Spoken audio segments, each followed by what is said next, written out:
Hello, everyone, and welcome back to the Hire to Scale podcast. I'm your host, JP Forno, and today I'm super excited because we're going to cover a part of the talent journey that we don't get to cover enough, and that is what happens after you get someone through the door, right? How do you grow talent? How do you manage talent? How do you make sure that your environment is set up for their success? So let me tell you a little bit more about today's guest, Jordin McEntire. So Jordin has been in operations and management for over 18 years. So she originally cut her teeth running multi-location dental practices with some of the largest DSOs in the country. And today, she's an executive coach and a fractional COO with the DEO, the Dentist Entrepreneur Organization, as well as the CEO of the entire management, where she helps businesses across industries build systems, teams, and leadership that they need to scale. So I actually met Jordin at the DEO Operations Intensive in Dallas, which was an event tailored to dental group or aspiring dental groups. And it was all about optimizing their operations. And once I heard Jordin speak on stage, I had to have her on the podcast because she was talking about very practical and implementable methods and practices and frameworks to make sure that your operation is running like a well-oiled machine. So in this episode, we're going to be covering things like how do you diagnose the health of your current team? We are also going to be talking about how to structure pay bands and building career pathways for your team, how to let people know exactly what growth looks like inside the organization, how to decide when to coach someone up versus coaching someone out in your business, and ultimately how to lead your team through change. There's going to be a ton of framers and methodologies, so grab a notebook and without further ado, enjoy the episode.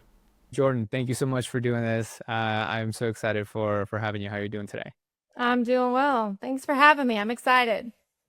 Awesome. So for the listeners out there, I met Jordin at a recent event that I was in Dallas. It was the DEO Operations Intensive. And for those of you who don't know, DEO is the Dentist Entrepreneur Organization. And I was blown away by all the content that was there. I'm not so much as a why kind of guy, I'm more of a how type of person. And it was like flooded with a lot of resources, a lot of templates, a lot of like best practices on how to manage an organization, let alone a dental practice. And so I learned a lot from everybody. And after I heard you on stage, Jordin, I kind of like just reached out to you and be like, hey, you have to be on the podcast because I love how you think about like teams and stuff.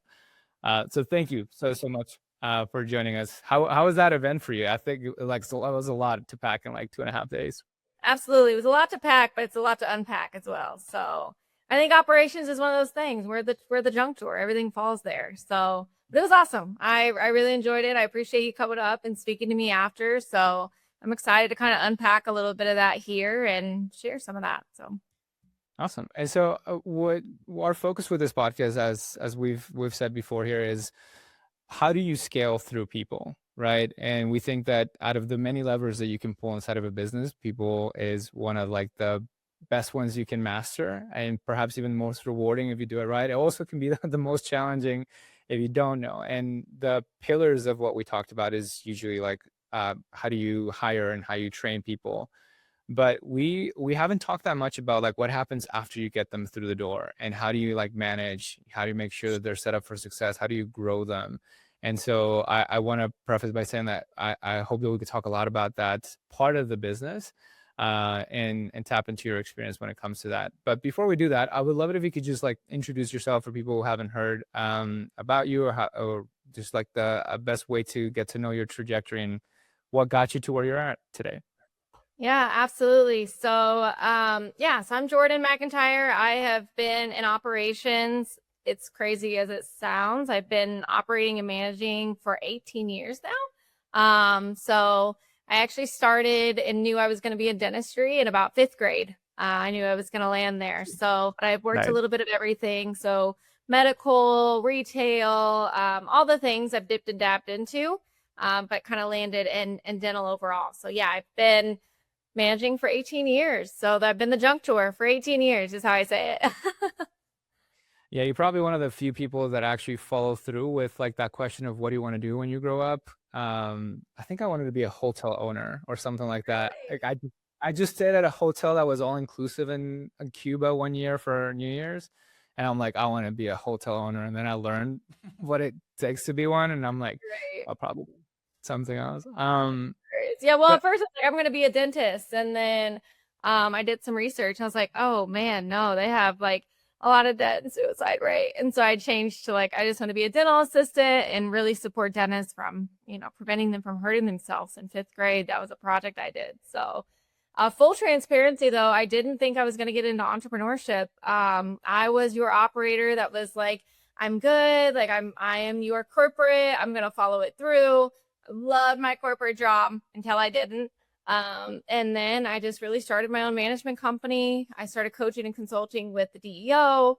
I've opened up a dental assisting school in Hawaii. I've done a company that does like support teams. So I manage and support like operational call centers, and my management company helps like small businesses really help get off their feet and scale. So it kind of aligns directly with what you're doing with talent, just on the business side of things. So.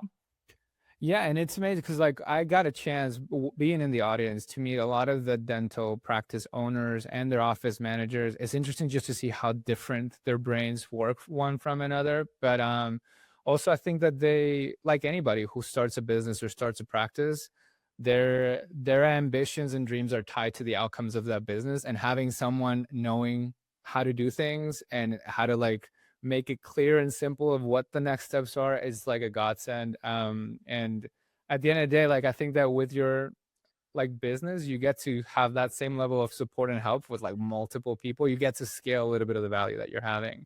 Absolutely. And beyond dentistry, I'm imagining like a lot of the things is pattern recognition and how practice is run. Have you seen a lot of the things that you learn in the world of dentistry apply to, any type of business out there? Oh, yeah. So I always say like leadership, management, business, it's just an ecosystem. So the longer you've been in it, you start picking up on pattern recognition, and that can apply with any company. And that's really where my heart kind of went to, was like, wow, these are things that really can apply anywhere. And it really started with like my brother was getting into construction. And Right. so I'm like, oh, I can help you with that. And so as I got my confidence in doing those things, I was like, this applies to anything. So yeah, it definitely is a copy paste pattern recognition for sure.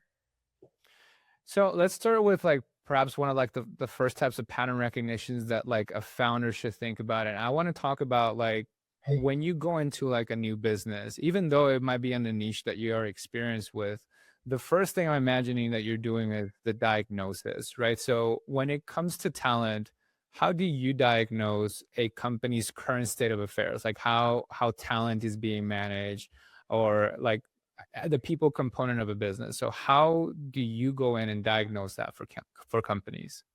That's a wonderful question. One of the things that I say, and I don't know if you kind of went through this growing up, but with children, I'm like, show me your friends and I'll show you your future. It's the same Sure. thing in business, right? So if I can get into the business and I see what's happening, I'm not the person that I always say like data is like x-rays, right? Data shows you what's happening, but that's just a part of the diagnosis. I actually need to get in there. I need to see the team. I need to hear what's happening. I need to feel it, because a lot of these things are like, you could feel it's off and that people are just in the wrong spaces. So I'll actually do a little bit of the data dump, but then I actually go on site and I want to see and talk and just see how the interaction day to day goes. But I can typically tell within really the first 30 minutes of being in a room, what's happening with the culture and what's happening with the people. And so what are some of the data points that, like from the x-ray standpoint, what are some of the data points that you look at that tell you a little bit of the part of the story? Absolutely. So one of the things that I would say, like if I'm thinking, okay, as a business owner, what are some of the things to say if it's healthy or if I'm not healthy? I actually created an IP for this, but I call it the talent bank. So inside of the talent bank, you can actually do an assessment for your culture and for your business. So some of the questions that I'll ask, it's kind of like, it's not a DISC assessment, because DISC is really personality. It's not a Kobe, because that's like the way that you work and handle things. Sure. This is more of like, how is the culture in your business? And so it talks about your retention. How many team members have left? How many team members do you have? And then we obviously look at the data. So what are you paying your team in comparison to like the benchmarks or the broadbands that are around you? Are you overpaying? Are we underpaying? And depending on that, it kind of tells me the type of leader that you are, just by looking at those few things. And then once I know the kind of leader you are, then I get into the weeds of how do we solve the problems. And I think this is harder to like map out because a little bit has to do with intuition. I believe that intuition is your internal, you know, cognitive capability, recognizing patterns that you probably don't put into words, but you're like, I've seen so many operations that I could just identify how someone reacts to when I ask this question, or when the boss walks through the door, what does their body language look like? Yeah. Is there anything that you've been able to like map out to be like, oh, this is the other part of the equation that tells me a little bit about the vibe of the place? Yeah. I mean, honestly, with the vibe, it's going to be outside of just your regular intuition. There's a few things that you can look at. Number one is, if you were to just go say hi to the team, are they excited to speak with you, or are they nervous that somebody from the outside is coming in to talk to them? Right. Typically, when teams get nervous that a consultant or somebody's coming in to evaluate the business, then they fear change in your group. And any business they have to be okay with innovation. They've got to be okay with evolving. So if your team is afraid of that, that's a first sign that there's some kind of fear that's driving this performance. People do what you want them to do because they have to. They're not doing it because they want to. And so that's typically the first thing that I would pick up on. Another thing that I would say, like when you're looking at talent and looking at people, is like when you're in the building, are they excited to talk to the person sitting next to them? Do we have any conversations that's happening in the business? Or are they just coming in, clocking in, and going home? And And if you give them no direction for their future, they have no clarity on where they're going. Like, they don't know what their future holds. They don't know what a career looks like. They don't know what they could potentially earn inside of your company. You're going to lose them, especially good talent. You'll lose them.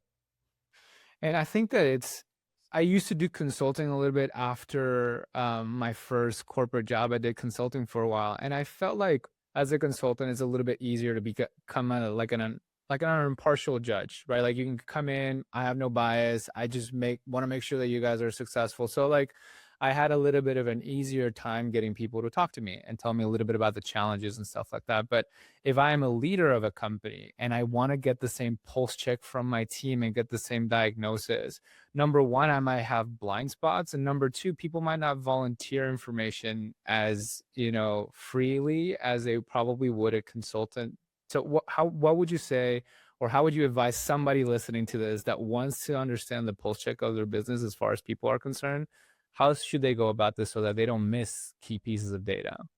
Honestly, the best advice that I can give, I mean, I've managed pretty large teams, and to have a pulse check on your team is so important. Like, you've got to know what their future holds. You have to know what their interests are. And so if you as a leader have no idea what the person that you hired, what their personal and career goals are, you fail. And I just flat out say that as a leader, like, you have to know, because their career goals are tied to their personal goals in some way, shape, or form. Does not mean you need They to be don't. their best friend, but you do need to know how their career ties with their personal life. So I start with that. And I always say people don't quit hard. They actually quit unclear. So if people are Yeah. quitting and people are leaving, it's just because you're not clear. So if we can clear things up and you clear up their job description and you do frequent check-ins and you do one-on-ones, you have the hard conversations, you'll retain the talent you want, but you'll coach out the ones that you don't want. Mm-hmm. So speaking about that roadmap, right? I think that out of the two or three conversations that you had at the event, one of them was around pay bands and pathways. I think it was the title of the conversation, and so I really liked it because it made it very binary of like, how do you decide or how do you communicate even just what growth looks like inside of an organization? Can you speak a little bit about that framework? How do you set it up, and how can someone adopt it inside of their own companies? Yeah. So the pay band and pathways, the way that you want to think about it is everybody has everybody has a seat that they're in. And are they entry level? Are they mid level? Are they expert level? Where are they at on that tier? And knowing where they sit in that tier, well, Jordin, how am I going to know where they sit in that tier? Would be, okay, well, what are the tiers for that role that you have in your company? So what makes an entry level team member? Okay, what KPIs or what standards say that this is an entry level person? Okay, what KPI, what standards would say that this is a mid level, and what would say they're an expert? If you know what that is, then you can evaluate your team member and put them in that tier. Outside of feelings, outside of personal, just true, this is the tier that they fit in. Then when you know what tier they're in, you have to ask yourself, what are their goals? Are their goals to become an expert, or do I just want them to be the expert? And so then if you are paying them like they're an expert, but they're really an entry-level team member, I talk a lot about how do we have that conversation with them to get them to understand off the competency checklist, like you're actually an entry-level team member, and how do we get you to this expert status? And so I guess that this takes a pre-step from the company standpoint to determine what KPIs are for each position. I think that every time that you put a job description out there, if you don't outline the KPIs, I mean, you're already like having a losing battle because you have like no clarity on how success looks like for them. But how do you make the differentiation between like, okay, between a junior, mid-level, and expert level, these are the KPIs that you want to hit? Do you also include the skills that you should have and at what level you should have them? Like you should be capable of doing this, not just reaching this KPI. I don't know if that makes sense, right? But like, how do you separate like competencies versus KPIs? I love it. And the reason, and just so to preface this, and the reason I ask is because sometimes a KPI is multiple people involved together driving this, right? Versus a skill is a little bit more individual and it's a little bit, I guess, fair for the person you're evaluating. So just wanted to see if you had like a different process. Yeah, so there's a few steps to this. So once you get through, like, okay, is my role clear? Like, is each tier clear? Yes, each tier is clear. Great. Now you have to say, okay, with each of the team members, do they have the skill and do they have the will? Skill would mean like, are they able to do the job that we're doing? Like, what skill sets do they bring to the table? Your entry level team members are typically your team members that are like, hey, I'm just here to do my job. Come in, clock out, hand you a report, and I'm out of here. Those are like your entry level team members.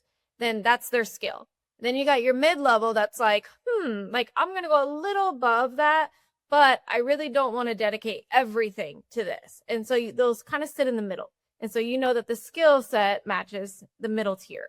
And then you got the experts. And the experts are the ones that might challenge you. They might have different opinions. They bring ideas to the table. They're the people that you're like, you know, I've never wanted to hand anything off, but I should probably trust you with this. Those are like your experts, because if they're in an expert tier based on their skill, if you don't feed them, they actually start to go backwards, and then they become like a needs improvement. They become your problem because they're not being challenged. They're not being taught anything. So it's so important to know, like, where are their skills, not just the KPIs that they can deliver, but where are their skills? In those entry, mid, and expert tiers, if you don't know where your team sits, you're at risk of losing some really good talent. And so, for example, like if someone's at the expert level, when you say like we need to feed them more responsibility, scope, and stuff like that, does that also mean, okay, now you've graduated from this role and now you have opportunities to be entry level or something that's a little bit more senior within the, is that kind of like how that, is it linear like that, or is it more horizontal? Like, how do you, when somebody hits that expertise ceiling, like what's next here? How do you view that? Is it like that kind of graduation or lateral movement, or how do you think about that? It's a good question. You know, I always say we're humans, right? So think about from the dawn of time. Since we were born, we want to evolve, we want to grow, we want to learn. So if you have someone that's sitting in an expert seat, they will become a beginner at something else soon. And so why wouldn't you want that to be with your company? Why wouldn't you want them to start learning something new with you? Because you know that they have the skill and they have the will to become an expert at whatever they do or put their minds to. So it's okay to start that circle again. It's okay to take that expert talent, as long as you see someone in a mid-level that you're like, they want to be an expert. So I'm going to train up my mid-level to become this expert. And I'm going to take my expert to now become a beginner at something else. And then you just keep repeating this cycle. And then that's how your retention stays there. And you're able to grow the talent from it. And I think that I like that for two reasons. Like, number one, the reason I like this is because it forces the entrepreneur to build a big enough boat to fit everybody's ambitions in it. Like, so if you don't have a company that lends itself to have that sort of growth map for your people, you're going to start churning your A-star players. And so does that mean like, hey, that's why like a lot of the conversation was like, we need to open more locations, and that will open up bandwidth or responsibilities for the people that can grow and stuff. So I like that it kind of like puts a little bit of fire underneath you to like make sure that you're driving an organization worth belonging into. But the other reason that I liked it is because you made a comment about this on stage, and I'm all about meritocracy. Like when we're hiring people, I don't care if you went to school, what your degree is, sexual orientation, religion, anything that you could think of that people might judge you for. I don't care. I just care that you're a good culture fit, a good competence fit, and this is a career fit for you. And I think that what you mentioned is that that level has nothing to do with seniority, but everybody like that has a business tends to fall into that trap of associating seniority with competence level. How often do you see that problem in the companies that you work with, and what do you do to reverse that? Often. And honestly, it's one of those, you have a 10-year team member, and we often relate like, hey, this is my best person because they've been with me the longest. And that's the hardest thing to break because loyalty is hard. And when someone's loyal to you, you want to get back to them. You want to provide for them. However, the way that I've gotten entrepreneurs and business owners to shift their mindset is I think that's awesome that they've been loyal to you and that they've gotten you here. Congratulations. Like you wouldn't be here if they weren't there. I see that, appreciate that. However, with where you want to go, if they were going to get you there, why aren't we there? And so that one question, if they were going to get you there, why aren't we there? Starts the conversation. And oftentimes those 10-year team members, either we like didn't invest in them, and so their growth stopped. They stopped at mid-level because we didn't know how to develop an expert, or we stopped at expert because we were afraid for them to get new at something else. And so they're stuck. That's their ceiling. But we have to be able to continuously build our company. And how are we going to do that is by constantly evolving. And so you've got to be able to be okay with making change. You have to have the hard conversations. And sometimes I've seen team members that are like, yeah, I have no interest in doing that role. Like bring somebody in. I am not doing that. I've given everything to this guy. Like kudos to him for having big dreams, but I'm not interested. And that's okay. But because we had the conversation, they belong in their seat, and we brought someone in that belongs in that seat. So yeah, gotta you have know where they sit. And I think that to your point, like I try to tell people, and myself included, is you're always in a pursuit of firing yourself from your job so that you can make space for something else. And it's not like, oh, somebody's coming in to take my job. I saw that a lot in corporate. I'm like, good. I want them, because like if no one takes my job, my boss is going to be afraid of promoting, because you have a gap of performance and output if you just vacate that role because I had ambitions. And so what I would see is that people were refusing to promote stars, not because they were bad, but because they had no succession plan. Yep. And so I was like, you have to make sure that you're designing for growth, even though you're not at that stage where you're growing, like having that foresight. And I've even had managers, like after I've done some of these presentations, like I've had managers that have come up and I'm like, oh my God, like I am that person that you're talking about. I am that senior person that like I'm in this role, but I do not perform at that level. Like, what do I need to do? Like, what classes do I need to take? And those are the ones where I'm like, okay, if they have the will, they just don't have the skill. That means we owe them an investment. Like we need to invest in them. We need to give them these tools and resources. But if they're like, yep, not doing this, but I'm not going anywhere, and if they're a problem, then you have to realize you got to make some hard changes for your company to get to the next level. Yeah, and I love how you phrase it though. Like this is helpful to start the conversation. Like a lot of people think like, oh, if I answer the question like, hey, they were supposed to get you to your end goal and they haven't, like people automatically will think like, oh, I'm getting fired. But it's not. It just starts the conversation. It's like, okay, we can course correct so that you can become the person, or we bring someone who has that ambition and there's more career match there. But it doesn't necessarily mean, oh, we're gonna ask everybody who doesn't want to like 10x their compensation in the next 5 years, like whatever, right? Like it starts the conversation as long as you're looking yourself in the mirror as an entrepreneur and as a people leader. Absolutely.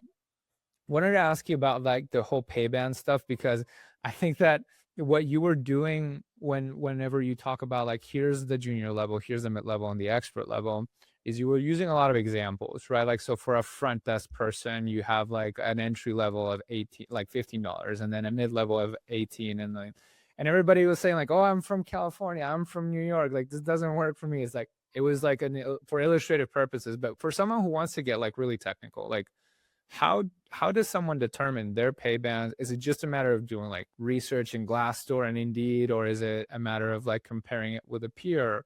Or do they look at their own numbers and say like, okay, I don't care what the market is saying, this is just what works for our business? Like what's the best approach to have like a sound pay band strategy? That is honestly, is such a deep question. So I say to every company, you, depending on how big your goals are, is how big you need to think about this question. So if you're comfortable being comfortable, go with the market analysis, go with what's around you, fit into that market because it's working. It's proven that it's working. So do a market analysis, find out, what's your competitors around the area. That works. If you're someone that's like, I want to shake up the market and I'm trying to think outside of the box, I look at what's untouched. Because if you're losing, for example, if you're losing phone calls, if you're losing leads that are coming through, if you don't have a closer on your team that can close deals and finish sales, like it depends on what's untouched. If there's so much potential untouched, pay good talent. And what's funny is like the DEO will tell you the example is when they started hiring coaches, like they were like, oh man, like she's expensive. Can we bring on this coach? Like, can we do this? And by doing that, like the ideas came, the untouched came, and we started the COO and virtual DSO and all these things in a matter of a year, by them just saying, you know what, there's so much untouched and let's touch it. And that's the example I say when you build your broadbands is based on where your goals are and where you want to go, but do a market analysis, find out what the broadbands are. If you are underpaying them, first thing I say is get really clear roles and responsibilities and then match the compensation with that, and fix that. If you're overpaying them, then elevate your talent or put people in the right seats. I love that sort of like mindset. I think that this is completely unrelated, but it gave me like the same sort of like feeling is they were interviewing John Mayer in a podcast, and he was talking about his decision of leaving alcohol in his pursuit of excellence in his craft.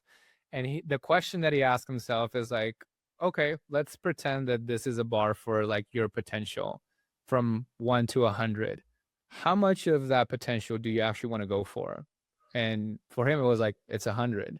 And so like, if your ambition is like, I want to like optimize, I want to fix everything that's wrong with my business. I want to make sure that everything is taken care of. I want to be a world-class, in your case, dental group or business, then I have to put, investment dollars into it to bring the people who require me. I mean, sure, don't go out of like in debt trying to bring, you know what I mean? But like, just work within your means and your potential. But like, you have to take that risk if you want non-mediocre results, if you want that 100% of your, I guess, outcome. I guess that what I notice sometimes, Jordin, with people that are making that transition is like, okay, I want to go for gold. I want to bring A-star talent in.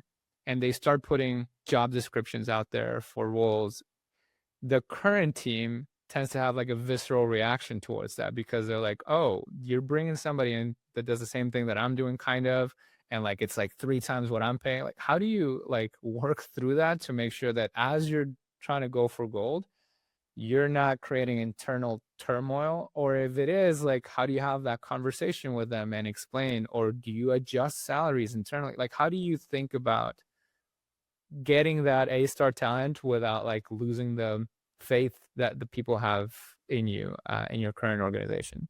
I feel like as a leader, your vision has to be so clear. And when I say clear, I mean like I'm thinking ocean blue with the sand on the water and a yellow bathing suit, like clear to where if you're saying it, they can see it.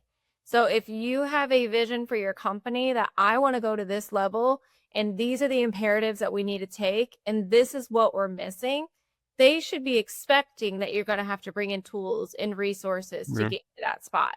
If your vision is unclear and everyone thinks everything's okay, and all of a sudden you're looking for different talent, it creates insecurity inside of them. And so as an entrepreneur, we're running a million miles an hour. And so we're not taking the time to stop and think about those feelings and those thoughts, because you're like, well, I didn't make them feel that way. Well, the post did. And so it's being able to slow down, be clear about your future, make sure they know what that looks like. It doesn't mean they need to agree with your decisions or approve on your decisions, but the vision should be so clear that when they see it, they're like, I think I know why he or she is doing that. I think I know why that's happening. And that solves a lot of those kind of feelings and problems. Gotcha. I want to transition to something that you mentioned on one of our conversations, and it was this concept of like coaching up or out, right? Like, so a big part of managing talent, which was one of the pillars we talked about, is coaching and understanding how to have conversations with the people that are part of your team. What's your overall philosophy when it comes to coaching, and what's like that difference between coaching up or coaching out inside of the businesses you work with? I think that is such an untouched space, especially for owners. So if you're a leader or you own a company and you're managing business, it's so hard to take the time to just sit down and have a conversation, especially when it's uncomfortable. So one of the things I always say as a leader is practice the uncomfortable conversations. If you're a new leader, if you're a new manager and you're just getting into it, you cannot wing it. You have got to practice those conversations. And so I remember as I got into management, like I would practice having the conversations in the mirror. I would go through it with myself.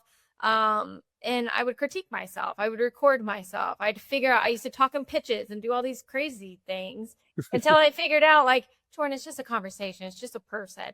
And so one of the tools that I learned early on is to start the conversation with the end goal. And so being able to say like, hey, you know, JP, I'm going to sit down and have this conversation with you. I'm going to be honest. It's not a comfortable conversation with me, but the outcome of this conversation that I'm hoping for is that you walk away with more information for you to make a decision about your career that is going to set you up for success. And so he now knows my end goal is for him to be successful, but maybe that's not with us. But I started with the end in mind, which made the conversation a little easier to start. And I think you start with something that's a little bit disarming by saying like, hey, this conversation makes me a little bit uncomfortable to have, because they immediately just be like, you know, there's a human, you bring in the human component to that dialogue once you open up like that. And so, but what's the difference between like, that might be an example of like coaching someone out based on like facts of the business, but what's the flip side? Like what do you mean by coaching somebody up? So it's an analogy I learned and it works. And I force the managers that I work with. And this is one that are like, I always tell them, you're going to love me in the beginning, you're going to hate me in the middle, but you'll love me in the end. The hate in the middle part is this part. It's where I force them to make decisions about their talent. So if you're telling me that this is a needs improvement, and then you move this needs improvement to a strong contributor, but then all of a sudden they're back at a needs improvement, this is a coach out moment. Now, if you have a needs improvement, strong contributor, well-placed, they're thriving, and then they're kind of going down, then we got to coach them up. But you can't do both. You can't coach up and coach out at the same time. You've got to make up your mind. Is this someone that has the skill and the will to coach up? Or is this someone that's not matching the skill, they don't have the will, and we need to coach them out? And when we start coaching them out, we now have a succession plan. We now know what their backfill is going to look like. There's an improvement plan that we go through. Like, you should never start with coaching out. That's like the worst thing you can do as a leader. But if you do it right, it's the best thing. But if you coach up and you see potential and you're actually developing them, it's the best thing that you can do. But you can't do both at the same time. And are those levels or tiers what you typically use in all businesses? Can you walk us through kind of like how you see the needs improvement, like just the layers of performance? And I don't know if that's universal for your practice or like, but how does that work, or how do you structure those? Yeah. So think of it like you've got a graph. Okay. You've got a graph, line in the middle, line on the side. So, and then what you want to think of is you have low performance and high performance on that graph. Inside of that graph with your low performance and high performance, you have 4 boxes. So you've got your like new enroll, which means like, okay, they're less than 90 days. We're just still dating. We're trying to figure each other out. So renew, enroll, you get a pass. Then once you graduate from new enroll, we say, okay, I think this person is going to be a strong contributor. Strong contributor means they do their job. They're doing well. They're meeting expectations, but we don't really know if they're well placed yet because we don't know if this is the right seat yet. And we don't know if it's a strong contributor do more. So you've got your new enroll, and then you will have your needs improvement.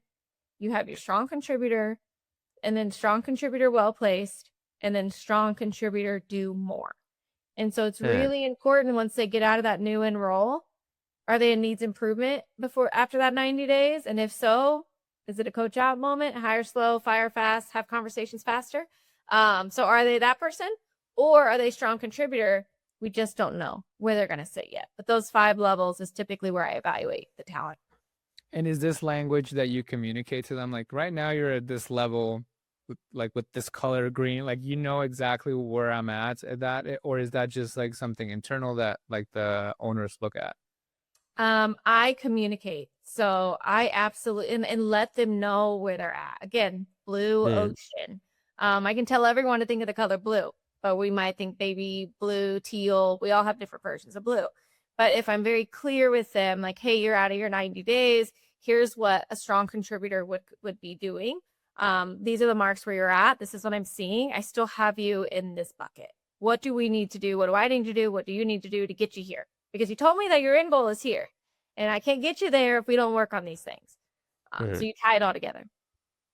And it seems like one of the tools that, or the frameworks that you're using for determining like performance is this a skill issue or a will issue, which basically works under the assumption that it's in the control of the employee, like either upskilling or changing like their attitude or their approach to the work.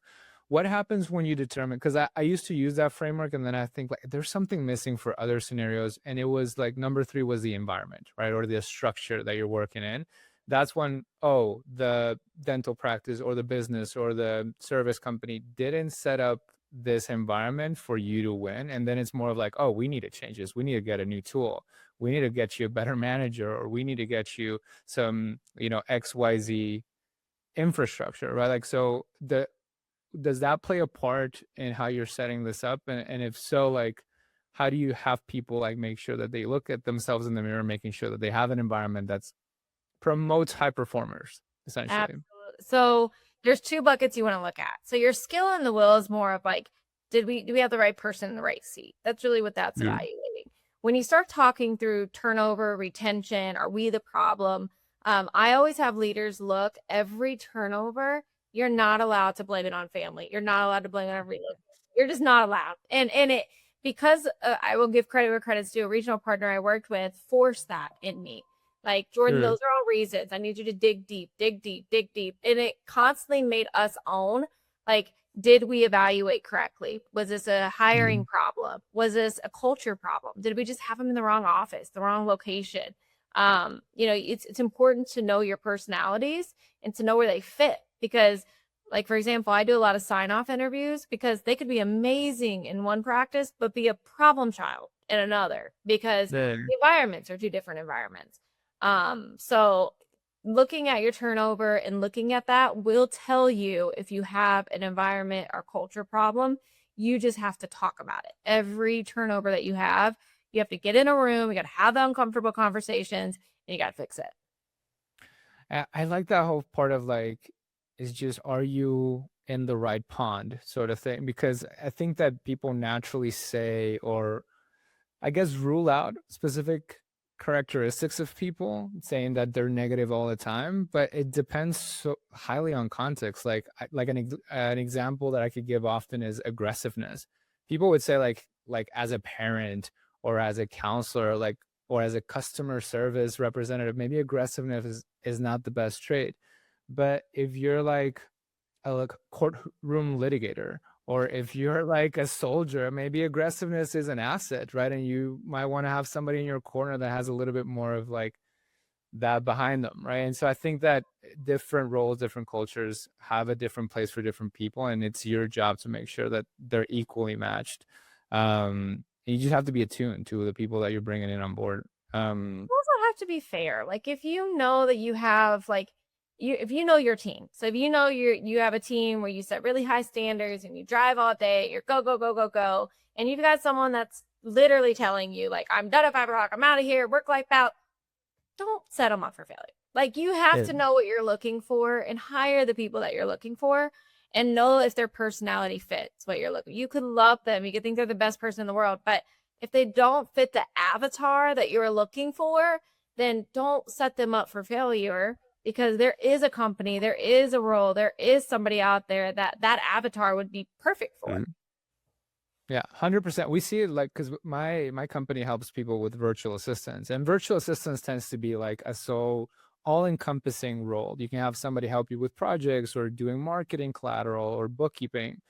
And I tell people all the time is like a virtual assistant can do multiple different types of roles, but there's two main constraints. Number one is time. You can only fit 40 hours worth of work in a work week. And the other one is profiles. Like someone who's really good at bookkeeping, sometimes they don't tend to be the best at sales conversation. You know what I mean? Like they're different profiles. And if they're, it's like the whole quote of like judging a fish by its ability to climb a tree, right? Like you want to make sure that you're not setting them up just the way their strengths are set up. So I think that's important. I I wanted to ask about like, okay, let's say for example, let's assume that our environment is dialed in, our culture is dialed in, but there was like a reason why this person hasn't evolved from that needs improvement or is coming down for a needs improvement, and you have made the difficult decision of let someone go. I think Mhm. firing for people is like such an uncomfortable thing that they just keep bad performers inside of their team and they have this toxic relationship just because they want to avoid hard conversations. Or they do it in just like an awful way that ruins your reputation, makes you feel like a shitty person. Like, not a lot of people learn in business school how to fire someone, right? So how do you go about it in a human and effective way? And what do you tell people that think that they're not good at it yet? I mean, I always say that's the one part of your job when you get into management that it is hard. And so I just, don't sugarcoat it. It is hard. But I think you have to change your perspective from, okay, yes, it is hard, but how am I benefiting this person from this? How am I benefiting the other families that are depending on this business to keep running? Because Yeah. if you have one person that's standing in the way of talent that you might lose, like if you went back and looked at your turnover, I guarantee you that you've lost good talent because of the person that you're trying to hold on to. So why is it Yeah. so hard to let go of the person that's causing you to lose really good people? And I always say, like, think about why you're making this decision. You're making this decision because it's impacting other individuals. It's impacting your ability to provide for these families and provide for your family. And so make the decision confidently and just have the conversation as long as you've been clear with, remember, people don't leave hard, they leave unclear. And so that happens when you're firing people. They're like, I had no idea this was coming. That's when it sucks to fire people. It sucks to fire people when they're like, I didn't know this was coming, and then they get all angry. But if you had the conversations and you've documented the conversations and you've given them all your time, tools, and resources, they should be expecting the conversation. Like they Yeah. should know that conversation. I know you're firing me. Where's my check? Like that is how clear that should happen. But Yeah. people are so afraid to have conversations leading up to the firing. But if you do, the firing gets a lot easier. And I think that if you did it in a way where you like we talked about, they have clarity on like here are the levels, here's where you're at, here's your performance improvement plan, here are the KPIs that you need to hit numerically. We sit often because it's not like we set it in January and then we just review them when we're letting you go. It's like you look at them like weekly or whatever. That is like, okay, yeah. I mean, it's binary at that point, but you can still have the human conversation, on top of it. But it is like, this is why, and it shouldn't be a surprise. And think of it as like that analogy of like everybody's on the same boat, and you're not gonna sink the ship for one person that you need to remove, right? Exactly. This boat is carrying everybody's livelihoods.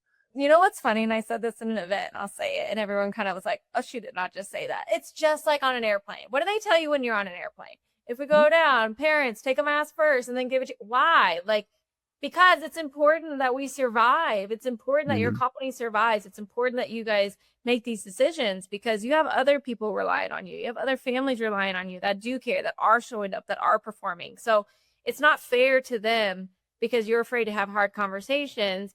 Hold on to that person. So practice the conversation, get a coach, talk through it. And once you do it a few times, get clarity, go through what I call the talent bank, have all that stuff in place so that when you have the conversation, you're confident to have that conversation. You put your mask on first before you do it. I like that.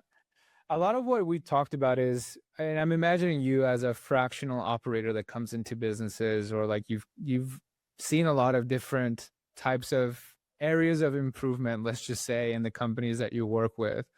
I'm imagining that course correcting is not just like, here's a new plan, here's a new sets of actions, this is what we're going to implement.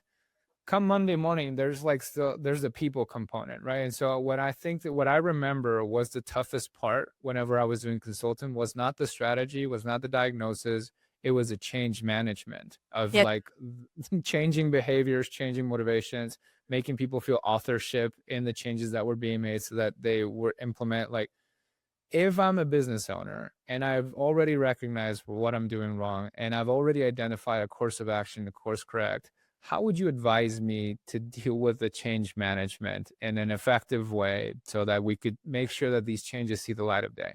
Believe it or not. So the reason when I got into like coaching, that when we started the fractional COO work is because of this very problem. So anyone can tell you what to do. And 90% of the business owners or leaders, they know what to do. It's the doing it that's hard. It's the doing it and following through on it that where this gap starts. So the first thing I always say is prioritize it. So if there is something that's on your mind, maybe it might take a coach. It might take someone for you to brain dump on for them to like, okay, here's what's happening. Step number 1, prioritize this. Let's get clear on what the problem is because maybe what you think is the problem isn't the problem. So I would make sure you're really clear on that. And then once you've gotten really clear on it, then I find out what's standing in the way of you making the move. And oftentimes I find it's something internal, like it's something they feel or they believe or somebody told them or a past situation that happened and you just got to heal from it. I say heal and deal. We got to heal from it. We got to deal with it, but then we got to do it. Heal, deal, do. And so you gotta work yourself through it. And then once you heal Yeah. from it, you deal with it and then you do it. And then you're like, oh, but you got to do one thing. And so typically when I'm telling people when I leave, I'm like, just one thing, just do one thing. Because if you can do one thing, you now have the confidence to do the next thing. I just need Yeah. one thing. And that's kind of where we start. Yeah, it's kind of like when you go working out, it's just go to the gym. Just do 5 minutes and then you find yourself doing more. If you're an author, write 1 page a day and then that's it. That's your low stakes action. I often think like, I mean, not to diminish the role of a consultant or a fractional CEO by any means, but just the presence of having someone that's accountable for things to be implemented just changes the whole thing. Like, I don't know if this is a bad trait from, or like what it says about me, but like, I find that having a personal trainer is 90% just somebody being there, making sure that I'm not like messing around in my phone in between sets. You know what I mean? Like, yeah. So it's not that they're giving me some insight of like the secret way of doing a bench press that nobody else knew or anything like, right. It can be as easy as helping me count reps and spotting me when I'm like, when the weight's a little bit heavy. I think that just having if you're going to enact change, is assigning somebody that's responsible for this to be executed. It is what's the cheat code. And that spotter might be a good analogy because you might be like, I'm a presence that's going to hold you accountable. And if I see that you're a little bit struggling, I'll spot you.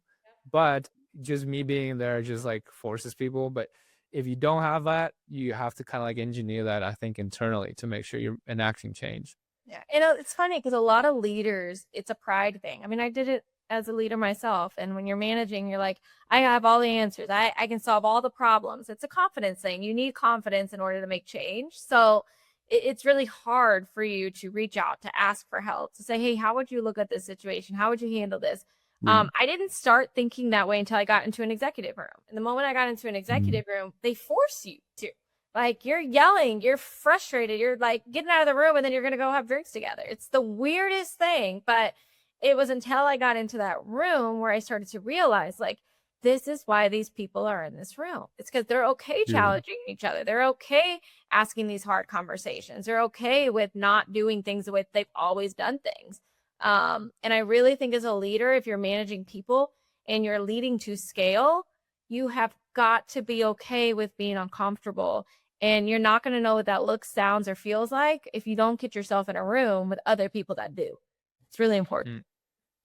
Yeah, and part of those kinds of like realities when you get to that leadership is like whenever you're looking at enacting change, like people might not they're afraid of maybe not the destination or the change, they're afraid of the transition. And Yeah. so it's your job to make sure that you explain to them, here's what we could do before that we can't do anymore, but here's all the good things that we can do now that we couldn't before because of how things were set up. And I think that being like that emotionally intelligent to how that conversation just helps you be more effective as a leader. And I guess segueing from that, like one of the biggest reasons why fear are coming up in like people teams is like what's happening with like technology. I was sitting down with so Crazy. many dental groups, and I think that so many, like it was probably like 15 to 20 tools that everybody was using. One that dials, one's that books, the other one that does insurance stuff, the other that like it was like we have like 20 tools at any given moment. Crazy. And like a lot of the conversations were like a lot of people are afraid that they're going to be replaced or displaced, or there's not going to be space for them. A lot of that is reality. A lot of it is just fear mongering that you see online. But so, how are you as a people leader, as an operator, are you thinking about AI in your teams, and how are you having those conversations with the people in the teams? It happens daily for us right now. And the reason why is because you're right, it's taken over the space. So AI is kind of taking over spaces, it's taken over thoughts. Here's how I think about AI, and this is what I tell my team. Yeah. AI can't, if you allow it to replace you, it can replace you. If you allow it to, but that would be your choice. What AI can do is enhance you.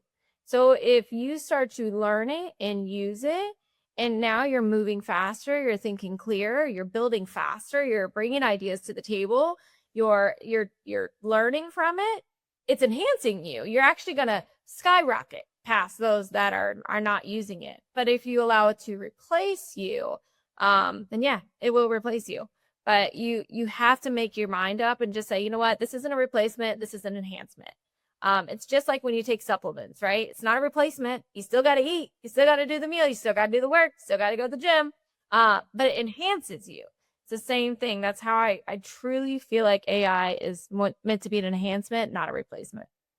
I think that that goes the other way too, right, Jordan, in the sense that it's a magnifier for your operations in general. I mean, like if you have like bad workflows and you add AI on top of it, you're just scaling the wrong things, right? And so like you have to like clean the house before you implement these kinds of things. It's the same sort of like principle with people. How have you seen people get in front of this? Like, do they set aside some time to train people? Do they bring experts? Do they do test projects or stuff like that? Like, what are some of the interesting ways that you've seen people get more comfortable with this injection of AI into their workflows? You know, believe it or not, the ones that are doing it right are the ones that's taking AI and they're allowing AI to complete the tasks that took them too long to do.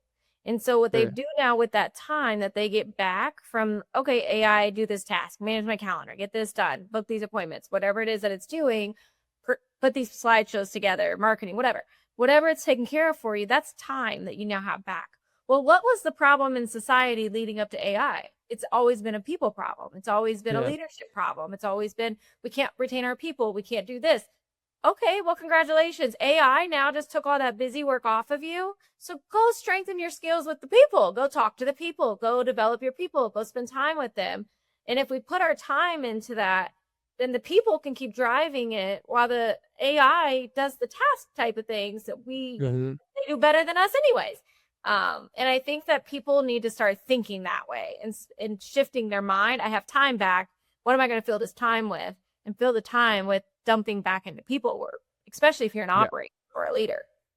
Yeah, how to be strategic about that kind of work. It's the same as like, I think that with how strategic you can be of where AI sort of like belongs, because for example, I read a book, it was called Never Lose a Customer Again, and it was by this guy named Joy Coleman, and he opens up the book with the experience that he had, oddly enough, going to the dentist.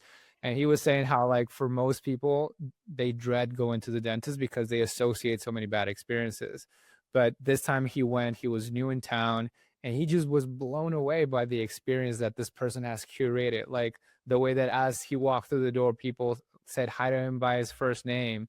They followed up after he got home, like, did you take your meds, how are you feeling, you should be feeling a little bit swollen by now, like, do you need it, like, just the experience architecture that comes behind it. That's something that like you can spend time, energy, and effort now in curating and dedicating, now that all the other stuff that was more admin repetitive got taken care of, or is in the process of getting taken care of, a little oversight, is you get to like spend time on the patient experience, which is what Emmett was talking about in the close of that keynote. Yeah. And to your point, I mean, like we look at things like nurse shortages.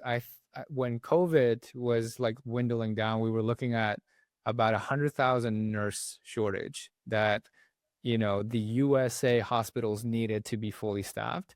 But when you took a closer look at why that was, you started seeing that 60 to 70% of nurses' times went to admin stuff. And we're like, all that stuff can be displaced. You don't need to like saturate the market with lower competence labor. It's the opposite. Now you get to go for like the best competent labor and then leave the rest to technology. You don't have to like make up that big of a difference. Well, what Um, sucks is think about like where we kind of started this conversation of knowing like your avatar. Nurses mhm. typically fall into that personality where like they're nurturing, hence a nurse. They want to be with a patient, they want to be there and have those conversations and care for them. And now we got them stuck behind a computer. We got them doing all these task related things where they're going home and they're exhausted. They can't even nurture to their own family now. So Yeah. it's one of those, but now AI can take that and allow your nurses to go have those connections, go have those conversations, go do that. We were talking through even earlier in the podcast of like, hey, the hard conversations. Guess what? AI is not going to have those hard conversations for you. AI is not going to do the one-on-one conversations to save a key player and invest in that. They're not going to do that.